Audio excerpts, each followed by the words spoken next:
Basics of Visualize and how to use it to control capture on a remote computer. Now, before you begin using Visualize, you're going to need to have two computers that can send data to each other over a network. It can be a LAN or a wireless network or any other configuration. As long as you have your network settings set such that the computer with capture running on it will be able to permit incoming data from the computer running Visualize on it. First, we need the IP address of the test computer running capture so that we can connect to it. Open up capture on the test computer. Go ahead and close that for now because we are going to the Help menu, and then in the Help menu select About iGuide Capture. Here you'll see all of the IP addresses that Capture detects for your computer. Ours is of course blurred out for security purposes. Write them down, and then next we'll go to the remote computer, the one that will control Capture via Visualize. Okay, so I've already set up my test and capture on the other computer. Now I need to connect to it so that I can control it. So let's open Visualize, and we'll see the Connect to Capture dialog box open, and that's where we enter one of the IP addresses that we had written down earlier. So let's do that.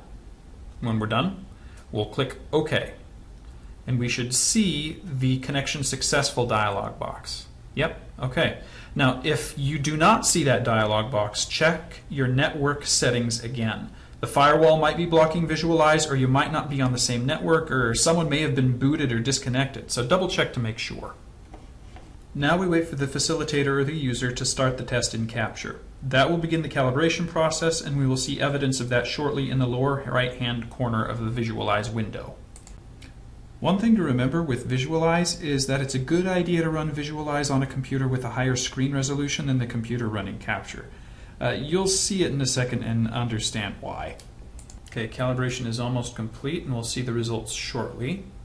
There we go. We'll accept this and start our test. This, by the way, is a good reason why you want the bigger screen, so that you can see everything from the other computer.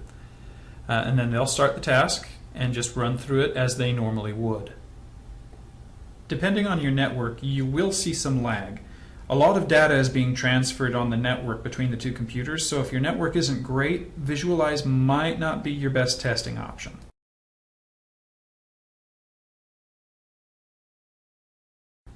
Okay, looks like the user is done with the first task, so let's go to Tasks and click End Task. The next task will pop up automatically.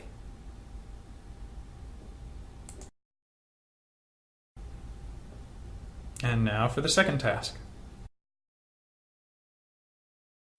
That pink circle there, I'm sure you've noticed it, that's actually the user's point of gaze. That shows where the user is looking as they are trying to complete this task.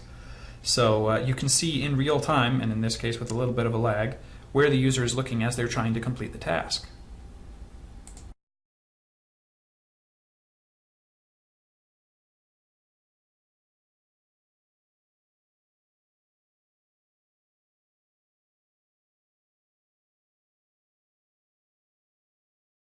Okay, so the user has indicated that they're done with the task, so let's end this task.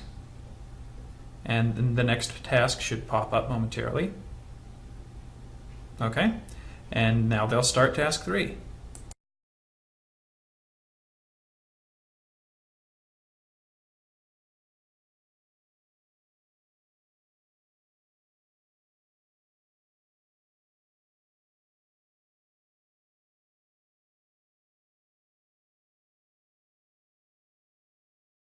Okay, the user has indicated that they are done with the task, so let's select End Task.